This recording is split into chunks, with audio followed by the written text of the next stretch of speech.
Salut à tous les frérots, j'espère que vous allez bien. Aujourd'hui on se retrouve pour une toute nouvelle vidéo.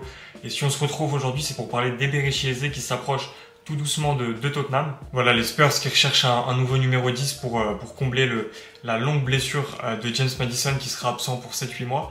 Donc voilà, on va voir ensemble si cette arrivée est une bonne chose pour Tottenham, s'il fallait se diriger vers un autre profil.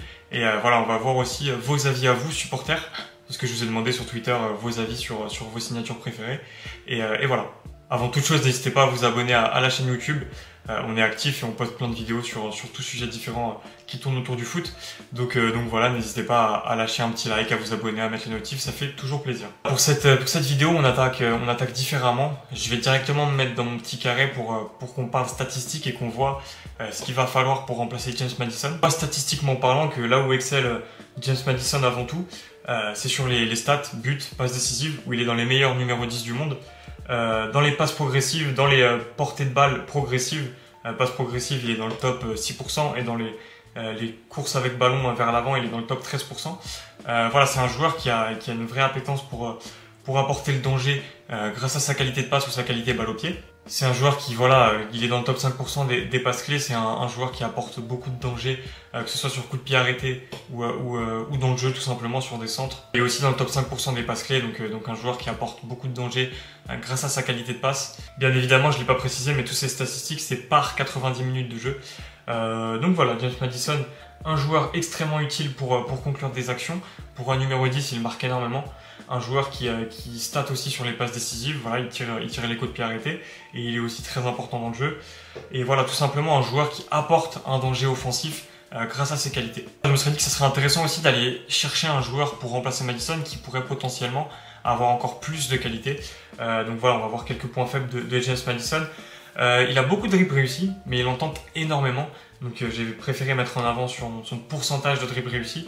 Voilà un total assez faible qui montre qu'il a beaucoup de déchets dans ce domaine-là. Pareil, et c'est vraiment mon point clé dans ses défauts, hein, le déchet. Pareil pour les passes longues où voilà, il est très très mauvais en termes de réussite parce que voilà, beaucoup de déchets, il y a beaucoup de transitions qui sont gâchées par des ballons mal donnés. Surtout quand il est dans ses mauvaises phases, Maddison, il a énormément de déchets. Un joueur qui commet beaucoup de fautes et un joueur qui perd beaucoup de ballons, donc pour parler de déchets comme je l'ai dit précédemment. Donc si on pouvait chercher un joueur capable de donner son ballon, d'apporter énormément de danger dans la surface adverse, d'avoir un joueur qui peut marquer, qui peut stat, qui peut faire des passes décisives, mais aussi un joueur capable d'éliminer ses adversaires, un joueur qui a pas beaucoup de déchets, c'est forcément compliqué, mais un joueur qui a une vraie qualité de passe et qui peut être très utile sur les transitions ou sur les contre-attaques, notamment avec des ailiers comme Kudus ou Mathys Tel ou Odobert par exemple. Elle sera là la clé aussi parce que bien évidemment, avec le style de jeu de Thomas Frank, ces ailiers qui vont souvent jouer vers l'intérieur, surtout un Kudus par exemple, ils vont souvent se retrouver dans des situations de 1v1 face au gardien, je pense. Ils vont avoir besoin d'être lancés dans le bon tempo.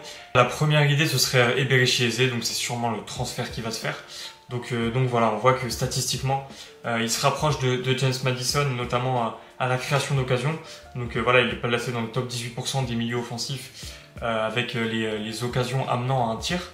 Voilà, dans le top 14% des dribbles réussis, dans le top 20% des passes décisives, dans le top 13% des fautes obtenues et dans le top 24% des passes clés. Statistiquement, c'est un joueur qui apporte énormément de percussion grâce à sa qualité balle au pied. Lui, c'est plus sur les dribbles, plus sur la percussion et plus sur l'explosivité pour faire des différences grâce à ses courses. Vu qu'il évolue un cran au-dessus de James Maddison sur le terrain, voilà, il est plus derrière Mateta que vraiment en tant que milieu offensif. Il a moins cette occasion de lancer de loin ses partenaires. C'est pas cette responsabilité qui lui est donnée, c'est plus un Wharton qui va lancer les offensifs. Où le cas Eze est intéressant, c'est que Thomas Frank a pour habitude d'évoluer avec des offensifs qui permutent beaucoup. Surtout quand tu as, comme je l'ai dit précédemment, un Mohamed Kudus qui va être sûrement amené à rentrer énormément intérieur. Eze, c'est un joueur capable de jouer sur l'aile gauche, donc dans des systèmes évolutifs. Ça va être intéressant potentiellement de voir l'ailier gauche rentrer intérieur, Eze se déporter sur la gauche. Donc voilà, c'est un joueur qui offre cette polyvalence à Thomas Frank. L'avantage d'Eze aussi, c'est que c'est un joueur capable de jouer à gauche. Thomas Frank, on sait qu'il aime beaucoup les systèmes où ça permute. Et voilà, avec un joueur comme Kudus ou l'ailier gauche qui sera titulaire à Tottenham, Savigno peut-être. Voilà, ça va être intéressant de voir ces permutations-là avec les ailiers qui rentrent intérieur et Eze capable de se décaler sur un des deux côtés. Et voilà, c'est un joueur capable de déclencher des situations sur un rien, de mettre un très bon ballon dans la surface, de créer une occasion seule grâce à sa conduite de balle au pied, faire la différence sur un dribble. Donc voilà, c'est un joueur qui a 27 ans et qui arrive vraiment sur ses meilleures années, une vraie référence en première ligue. Donc ce serait une option vraiment intéressante. Un autre choix qu'on m'a proposé, c'est Mikkel Damsgaard, un choix tout à fait naturel vu que c'est l'ancien joueur de Thomas Frank. Ce que je trouve intéressant avec Damsgaard, c'est que statistiquement et visuellement, c'est un joueur extrêmement complet. Voilà, comme je l'ai mis, top 4% des passes progressives, top 10% des pourcentages de dribble réussis, top 20% dans les passes décisives, top 5% des passes en profondeur et top 5% des interceptions. J'ai souhaité mettre les interceptions parce que ça ajoute aussi ça à la palette. C'est que c'est un joueur qui travaille énormément à la récupération. Après le ballon, il est extrêmement actif. Donc voilà, on a un joueur un peu comme Madison, capable de mettre le ballon dans la bonne zone, une grande activité pour lancer ses partenaires. Un joueur un peu plus propre, avec moins de déchets, qui gâche entre guillemets moins d'occasions que Madison. Parce que c'est vrai que Madison, quand on l'a vu dans ses meilleurs jours à Tottenham, c'était le meilleur numéro 10 de Première Ligue, mais dès que le régime a un peu descendu, on a vu vraiment ses mauvais jours et certaines occasions vraiment gâchées. Et ce serait sûrement un joueur qui adorerait venir, parce qu'on voit que Brentford est en train de se faire dépouiller. Hein. On voit Mbeumo, Wissa qui va sûrement bouger aussi, Norgard à Arsenal. Donc voilà, c'est une piste que je trouve très intéressante. Après, je sais pas où est son plafond. Il a fait un bon Euro, mais malgré tout, il a fait qu'une seule vraie top saison l'année dernière avec Brentford, donc on ne sait pas jusqu'à où il peut aller. Voilà, c'est plus un pari que Eze, parce qu'Eze c'est une vraie référence de Première Ligue. Mais voilà, ce choix pourrait être intéressant. Ensuite, en troisième idée, on a Elkanous de Leicester. J'avais déjà fait une vidéo sur lui, parce que c'est un joueur que j'aime beaucoup. J'ai souhaité ne pas parler statistiques avec lui, parce que c'est un joueur qui joue à Leicester, un relégable, donc forcément c'était plus compliqué de briller et je trouve pas ça juste en termes de comparaison. Mais voilà, c'est un joueur qui fait évoluer le jeu par la passe, par ses courses, très rapide, surtout sur ses premiers mètres lorsqu'il reçoit le ballon.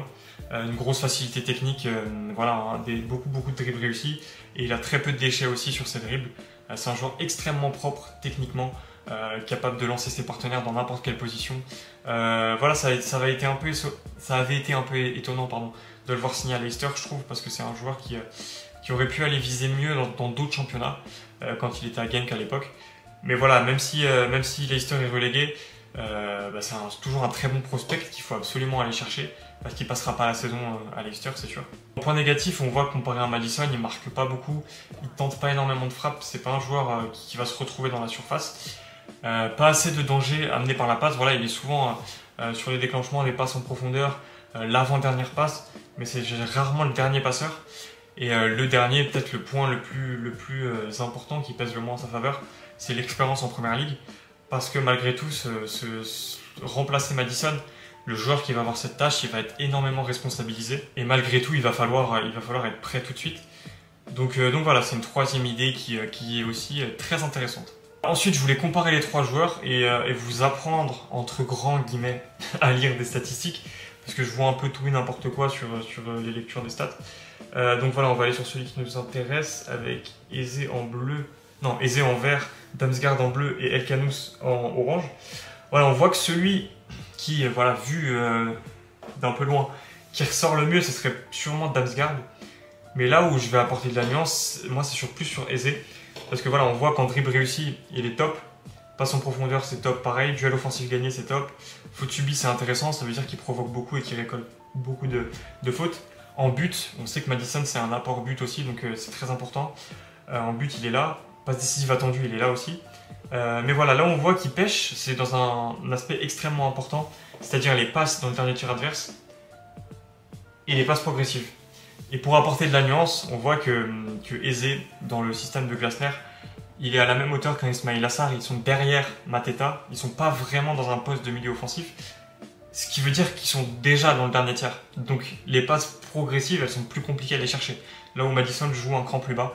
Là aussi c'est intéressant pour expliquer un peu les statistiques, hein, même si encore une fois je suis personne. C'est pas vraiment des trucs qu'on peut prendre en compte, c'est pas vraiment là qu'on peut comparer Eze, Damsgaard et Elkanous, parce que Damsgaard, lui, vraiment, il a ce rôle de 10 qui, colle parfaitement avec un Madison. Et Elkanous pareil. Là où Eze justement, il a beaucoup moins cette capacité et ce rôle à envoyer ses partenaires en profondeur. Donc pour moi, et après c'est à la fois objectif et subjectif parce que c'est l'un de mes joueurs préférés en PL, je l'ai toujours dit. L'une de mes premières vidéos quand je voulais me lancer sur YouTube, c'était une compilation foireuse de Eze à QPR. Mais voilà, moi j'irais chercher vraiment Eze, le sortir du milieu de tableau de PL parce que je pense qu'il mérite de jouer un cran plus haut et de découvrir la Ligue des Champions aussi. Mais voilà, c'est un joueur qui peut marquer dans des positions assez aléatoires aussi, il peut marquer en dehors de la surface. C'est un joueur qui va t'apporter du danger parce que balle au pied, il est capable d'éliminer n'importe qui. Et voilà, c'est un joueur qui apporte le danger par la passe, c'est un joueur extrêmement créatif. Sur coup de pied arrêté, il te met le ballon dans la bonne zone, il peut marquer sur coup franc aussi. Il a une vraie palette technique et c'est un joueur très intelligent, donc je pense qu'il va s'adapter extrêmement rapidement. Là où un Damsgaard, même s'il connaît Thomas Frank, je pense qu'on va s'apercevoir qu'il y a un petit plafond de verre avec lui. Voilà, surtout pareil face au but, il est pas très marquant, pas très présent. Et là où il excelle vraiment, c'est exclusivement entre guillemets par la passe. Ce qui pour moi n'est pas assez dans ce que recherche Tottenham. Elkanous, moi j'aurais plus été sur Elkanous que Damsgaard. Peut-être que c'est pas exclu de prendre les deux, je sais pas, je connais pas les finances de Tottenham. Eze et Elkanous. Mais Elkanous c'est un profil beaucoup plus brut et on va pas avoir tout de suite ce qu'on attend, je pense, de lui. C'est un vrai pari à faire, mais je pense que Tottenham n'a pas le temps. Et voilà, moi je souhaitais là le 5-18-7, ça se trouve vous comprenez rien. Je vous ai demandé à vous, vos avis sur Twitter, et j'ai eu beaucoup de réponses, beaucoup. Donc selon les supporters de Tottenham, voilà, il y en a 5 qui voulaient Elkanous, 18 Eze et 7 Damsgaard. Il y a Salah qui voulait relancer Nkunku, dédicace à toi Salah d'ailleurs, qui voulait relancer Nkunku. Il y en a un autre qui voulait aller chercher Xavi Simons, et il y en a un autre, je sais plus, mais bref. J'ai mis des petits arrobas, hein. Merci à tous de m'avoir répondu, j'ai pas pu tout mettre, mais voilà. Donc on est plutôt en accordance, en tout cas moi c'est en accordance. Moi c'est le joueur que j'irai chercher. Donc voilà, la vidéo elle était un peu ghetto, j'avoue je parle beaucoup. Mais j'espère qu'on s'est compris. Et j'espère qu'il va signer à Tottenham parce que l'attaque là, Solanke je suis pas fan. Mais l'attaque qui peut se faire, ça peut être vraiment sympa.